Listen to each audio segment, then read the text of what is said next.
Alors bonjour les amis, aujourd'hui j'ai l'intention de vous montrer une petite démonstration que j'ai créée. C'est un logiciel en fait qui est très utile aux programmeurs, surtout les programmeurs de Python. Donc c'est un logiciel de gestion de restaurant. Donc voilà le code que j'ai créé. Le code du logiciel, c'est à peine 800 lignes. Donc on va essayer de le lancer pour voir. Voilà le logiciel complet que j'ai créé. Donc ici j'ai créé, j'ai fait l'image du produit de restaurant. Ici déjà c'est le titre du logiciel. Ici vous voyez c'est la date et l'heure locale.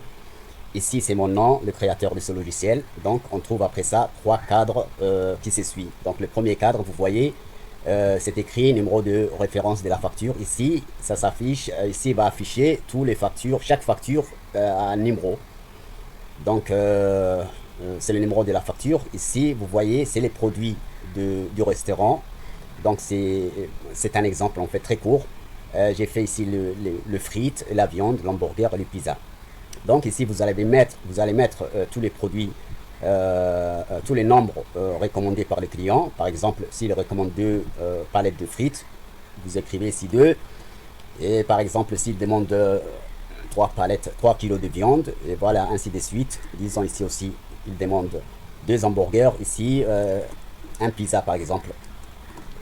Donc voilà, ça c'est les nombres c'est les nombres de produits recommandés par les clients. Disons qu'il a recommandé 2 et 3 et 2 et 1. Ok, avant tout, il faut afficher le numéro de la facture. Et chaque client aura une facture, un numéro à part. Donc il suffit de taper ici facture numéro, vous voyez sur ce bouton là, vous tapez, vous trouverez un numéro au hasard. C'est au hasard mais c'est pas des nombres par ordre croissant ou décroissant, c'est pas utile. Mais ce qui est utile c'est d'avoir un numéro à part pour chaque facture et que les numéros ne soient pas répétitifs. Donc voilà. Donc si on essaye maintenant de remplir ces premières factures, il aura le numéro 172. Donc disons que le client a demandé 2 palettes de frites et 3 kilos de viande et hamburger aussi 2, pizza, il a demandé 1. Donc ici, vous voyez sur le deuxième cadre qui paraît assez plus large que les autres, vous voyez déjà là, c'est la date du jour. Et là, vous voyez, c'est le prix exact du frites, d'un palais de frites. Donc disons 10 dollars. Donc prix d'un kilo de viande, c'est 20 dollars. Par exemple, prix d'hamburger aussi, c'est 25 dollars. Et prix de pizza, c'est 30 dollars. Donc, comme le client a demandé 2 palettes de frites, ça veut dire 2 fois 20. Et comme il a demandé 3 kilos de viande, donc ça va être 3 fois 20. 3 fois 20. Et hamburger 2 fois 25. Et pizza 1 fois 30. Donc vous n'avez pas à calculer ça. Pourquoi? Parce que ici vous voyez il y a un bouton prix total. Il suffit de taper ce bouton là. Vous trouverez la somme totale ici sur le prix total. Donc ici on voit 160 dollars qui est le prix total. Ça veut dire les produits qu'il a demandé, le nombre de produits que le client a recommandé multiplié par ses prix fixes qui est défini ici. Donc si on essaye de voir si c'est juste ou si c'est faux, on va prendre la calculatrice. C'est pour ça ici j'ai créé une petite calculatrice qui paraît très utile pour ce genre de logiciel. Donc on va voir, on va calculer 2 fois 10 déjà c'est 20 dollars plus 3 fois 20 déjà 60 plus hamburger 2 fois 25 c'est déjà 50 et enfin un pizza à 30 francs. Donc on va faire égal, vous voyez c'est 160, le même prix, le même total que le prix total ici. Donc là c'est automatiquement ce bouton là il calcule ces nombres de produits par ces prix et vous aurez automatiquement ici, vous n'avez pas à calculer. Mais la calculatrice est très utile quand disons que le client vous a payé par espèce 500 francs. Donc pour lui rendre son monnaie, il faut en savoir additionner ou bien soustraire. Donc il a payé par espèce 500 francs et vous lui doyez 160 francs. Donc vous faites l'égal, 340 francs, vous lui rendez 340 francs. Donc la calculatrice vous sert pour ce genre de calcul. Mais ici, les produits sont automatiquement calculés, il suffit de taper le prix total. Très bien. Après ça, vous pouvez faire, si vous voyez, email, ici, entrez votre email. En fait, vous pouvez rentrer l'email du client. Vous voyez, vous pouvez faire entrer l'email des clients ici et lui envoyer la somme et la facture, cette facture au client. Donc, il suffit de taper ici. Vous voyez, ici, j'ai créé un autre bouton qui dit envoyer la facture. Il suffit de la toucher.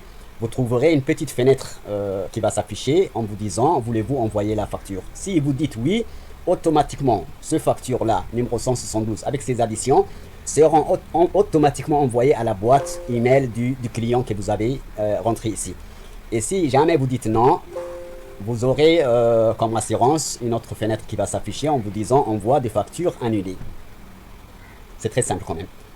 Ok, le suivant, on va voir en fait le prix de liste. Ici, vous voyez déjà, c'est les produits du restaurant par exemple. Il n'y a pas que 4 choses à vendre dans un restaurant, les frites, les viandes, l'hamburger, les pizzas. Il y a beaucoup de choses à vendre. Donc, si en fait le client vous demande le pastèque, comment dire, vous savez pas le prix. En fait, ce bouton-là, j'ai créé ce bouton pour vous montrer en fait les autres produits du restaurant et leur prix. Donc, il suffit de toucher ici, vous aurez une fenêtre qui va s'afficher, qui va vous montrer les divers produits et leur prix exact. Donc voilà, frites 10 francs, viande 20, hamburger 25, pizza et ainsi de suite jusqu'à poisson. Vous pouvez aussi en ajouter d'autres produits parce que vous avez assez de place et voilà. Donc ce bouton de prix des listes, il vous montre tous les produits qui existent dans le restaurant avec leur prix. Donc voilà, et pour fermer il suffit de taper ici. Donc disons maintenant qu'un nouveau client est venu vous voir. Donc ici déjà c'est le numéro 72. Donc vous pouvez, vous avez envoyé ce facture au client. Donc il y a un nouveau client qui est venu et pour un nouveau commande. Donc tu ne peux pas toucher ici facture numéro, ça ne va pas changer. Pourquoi? Parce que il faut réinitialiser en fait pour ne pas perdre tes données. Il faut réinitialiser après tout pour en avoir un nouveau facture. Donc ici vous voyez le bouton réinitialiser. Si je touche, je vois que tout revient à 0. Donc entre les mails comme d'habitude et prix total 0 et tous les produits, les nombres des produits sont tous revenus à 0. Donc disons que vous avez réinitialisé. Donc ici vous pouvez pour le nouveau client donner un autre nombre de factures, un nouveau facture pour ce nouveau client. Donc vous tapez ici, vous voyez c'est les factures 174 alors que le précédent était facture 173, ainsi de suite. Donc si je réinitialise encore et je dis facture, vous voyez facture numéro 175. Donc ces nombres sont au hasard, mais chaque facture aura un nombre précis, un nombre individuel. Et il sera pas, c'est des nombres au hasard qui ne sont pas par ordre croissant ou décroissant, c'est pas utile. Mais ce qui est très utile, que chaque facture aille un seul numéro en plus qui n'est pas répétitif. C'est ça l'essentiel. Donc voilà le but de ce logiciel qui est très utile et voilà ces concepts. Donc il nous reste le bouton Exit. En cas où vous avez terminé de travailler, il suffit de dire réinitialiser et tout revient à 0. Mais ici, il ne revient pas à 0. Pourquoi? Parce que ici, c'est des prix fixes pour les produits. Et là, c'est la date. Il ne faut pas que ça retourne et ça revient à 0. Il ne faut pas que ça s'efface. Voilà. Ce qui est essentiel, c'est de réinitialiser tous les autres produits et laisser ça à part parce que ça ne change pas. Parce que c'est les prix définis par le logiciel pour chaque produit de vente. Très bien. Après ça, vous avez terminé. Vous voulez quitter le logiciel. Il suffit de taper Exit, sortir. Donc, vous aurez toujours une fenêtre qui va s'afficher pour vous assurer en fait. Voulez-vous quitter? Disons que vous avez voulu taper facture numéro et par erreur, vous avez tapé Exit. Donc, si le logiciel se fermait automatiquement, vous aurez des problèmes parce que tous les produits que vous avez additionnés ou bien que vous avez comptabilisés va se perdre une fois que le logiciel se ferme. C'est pour ça ce genre de petite fenêtre qui vous assure en vous demandant est-ce que vraiment vous voulez quitter ou bien non, c'est très utile pour ce genre de logiciel. Donc ici, si j'ai dit non, c'est très simple. Je reste sur le même logiciel et sur le même numéro de facture et je ne vais pas perdre tous les données. Mais si je veux vraiment et que je suis sûr vraiment de sortir, il suffit de dire oui et automatiquement le logiciel se ferme. Donc en fait voilà les amis le concept de ce logiciel et voilà son code. Et si en cas où vous voulez en savoir plus comment j'ai fait ces codes et comment j'ai créé, donc ça va prendre beaucoup de temps à expliquer, mais si vous êtes intéressé, il suffit de me demander et de me l'écrire sur les commentaires. Je serai à votre disposition de vous apprendre comment faire ce genre de logiciel qui est très utile. Donc merci de regarder, d'avoir visionné ma vidéo et merci de vous abonner et de liker et de partager. À bientôt.